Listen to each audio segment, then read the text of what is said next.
Hi అండి. ఈరోజు ఉసిరికాయ పొట్టుతో కార పౌడర్ చేసుకోవటానికి ధనియాలు, జీలకర్ర, మినపప్పు, మిరపకాయ గింజలు, అవిసె గింజలు, ఎల్లిపాయలు, వాము, శనగపప్పు ఇవన్నీ మనం ఇదిగోండి. ఇది ఉసిరికాయ పౌడరు 100 గ్రాములు, ఎండుమిరపకాయలు. మిరపకాయలు మెజర్మెంట్ని బట్టి మనం తీసుకునే ఇవన్నీ వేసుకోవాలి. ఆ మెజర్మెంట్ని బట్టి ఇదిగోండి ఇలా బాండిలో వేసుకొని ఆయిల్ లేకుండా దూరగాను చిన్నగా వేయించుకోవాలి.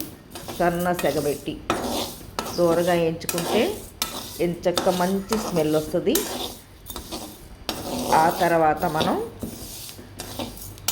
వేరే బాండీ మీద ఉసిరికాయ పౌడరు వేసుకొని తర్వాత నువ్వులు లాస్ట్న వేసుకోవాలి. ముందే వేసుకుంటే నువ్వులు కాలిపోతాయి కదా అని తర్వాత వేసాను నేను. ఉసిరికాయ కార పౌడరు చాలా మంచిది. పుల్లగా కారంగా చాలా టేస్టీగా ఉంటుంది. ఇలా తయారు చేసుకుంటే ఇవి చిన్నప్పుడు అమ్మ వాళ్ళందరూ చేసేవాళ్ళు. ఆ తర్వాత పచ్చిమిరపకాయలతో పచ్చడి చేసేవాళ్ళు.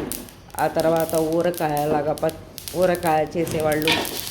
ఇలా ఒక దానిలో ప్లేట్లో దూరగా వేయించుకొని తీసుకోవాలి.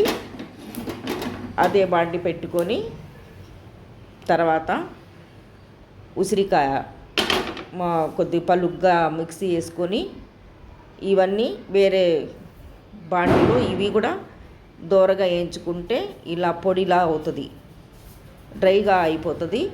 అవి కూడా వేయించుకోవాలి.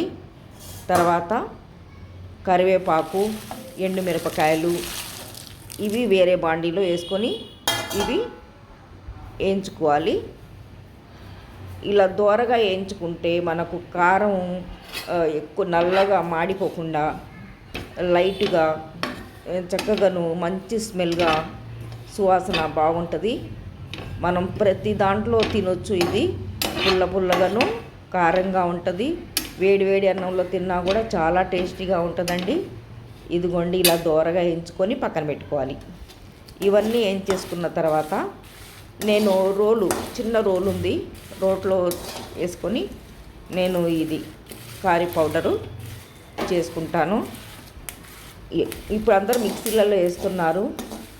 ఆ రోజుల్లో రోళ్ళు తప్పితే మిక్సీలు, గ్రైండర్లు ఇవైతే ఏమీ లేవు.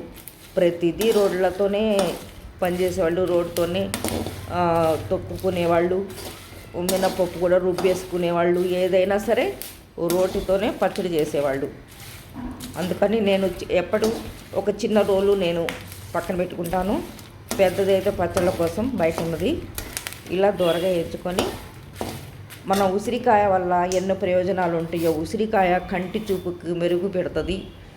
తర్వాత హెయిర్ గ్రోత్ని పెంచుతుంది. తెల్ల ఎంటికలు నల్లగా మార్చేసే గుణం ఉసిరిలో ఉంది. అంచేత మనం హెయిర్ రూపాన కూడా ఉసిరికాయ లిక్విడ్తో కుంకుడుకాయలతో స్నానం చేయొచ్చు. ఇలా మనం తినే రూపంలో కూడా అలా తీసుకుంటే ఎప్పుడు ఎంటికలు ఊడినా కూడా మళ్ళీ కొత్తగాను షైనీగా సిల్కీగా మళ్ళీ వచ్చేస్తాయి. ఇదిగోండి అన్నీ దూరగా వేయించుకొని కొద్దిగా చల్లారిన తర్వాత మనం రోటిలో వేసి కారం చేసుకోవాలి. వేయించిన మిరపకాయ ఇదిగోండి కొద్దిగా పలుగ్గా వేసుకొని ఆ తర్వాత ఉసిరికాయ పౌడర్ కూడా వేసుకొని కొద్దిగా తొక్కాలి బండతో. రోకల బండ అంటారు. కొద్దిగా ఉప్పు వేసుకొని తొక్కేసి ఆ తర్వాత మెత్తగా మెదిగిన తర్వాత ఒక 50 గ్రాములు ఎల్లిపాయలు కంపల్సరీ వేసుకోవాలి. ప్రతి కారపొడిలో ఎల్లిపాయ ఉంటేనే ఆ కారానికి టేస్ట్ ఉంటుంది. ఎల్లిపాయ లేకపోతే ఆ కారం అంటే టేస్ట్ ఉండదు. ఇందులో నేను ఒక డ్రాప్ ఆయిల్ కూడా వేయకుండా ఈ కారపొడి చేస్తున్నానండి. ఎందుకంటే ఆయిల్ వేస్తే ఇంకో టేస్ట్ వస్తుంది. ఆయిల్ లేకుండా పూర్వకాలంలో ఇలాగే చేసుకునేవాళ్ళు. అమ్మ వాళ్ళు ఆయిల్ వేసి ప్రతిదీ చేసేవాళ్ళు కాదు. ఏదో కొన్ని వంటకాల్లో ఆయిల్ వేసి చేసేవాళ్ళు. ఆ రోజుల్లో ఆయిల్ పల్లి ఆయిలే వాడేవాళ్ళు. ఇప్పుడు సన్ఫ్లవర్ ఆయిల్ అని కొత్త కొత్త ఆయిల్స్ వస్తున్నాయి. అవైతే నేనైతే వాడను. చిన్నప్పుడు అమ్మ వాళ్ళు ఏం వాడారో అదే ఆయిల్ వాడతాను నేను. ఇదిగోండి చివరగా ఎల్లిపాయలు వేసి ఇలా నల్లకొట్టాలి. నల్లకొట్టి కలుపుతూ ఉంటే అన్నీ కలిసిపోతాయి. ఇలా తయారు చేసుకోండి, చాలా టేస్టీగా ఉంటుంది. నాకు వీడియోస్ లైక్ చేయమని చెప్పటం అంత రాదు. దయచేసి లైక్ చేసి ఏదో చెప్తారు, ఇంకా సరే మీ ఇష్టం, ఎలా అయినా కానివ్వండి. చెప్తే చెప్పండి, మీరు లైక్ చేయండి. ఇదిగోండి కారప్పొడి అయిపోయింది. ఇది ఒక గాజు సీసాలో స్టోర్ చేసుకుంటాను నేను, లేకపోతే గాజు జాడీలో స్టోర్ చేసుకుంటాను. ఇది మా పాప పంపించాలని ఉసిరికాయ పౌడరు, పొనగంటి కారప్పొడి ఇంకా చేయలేదు, అది చేయాలి. మీగడతో ఈ వేడివేడి అన్నంలో ఈ కారప్పొడి వేసుకుని తింటే చాలా చాలా టేస్టీగా ఉంటుంది అండి. మీరు కూడా ఇలా ప్రయత్నం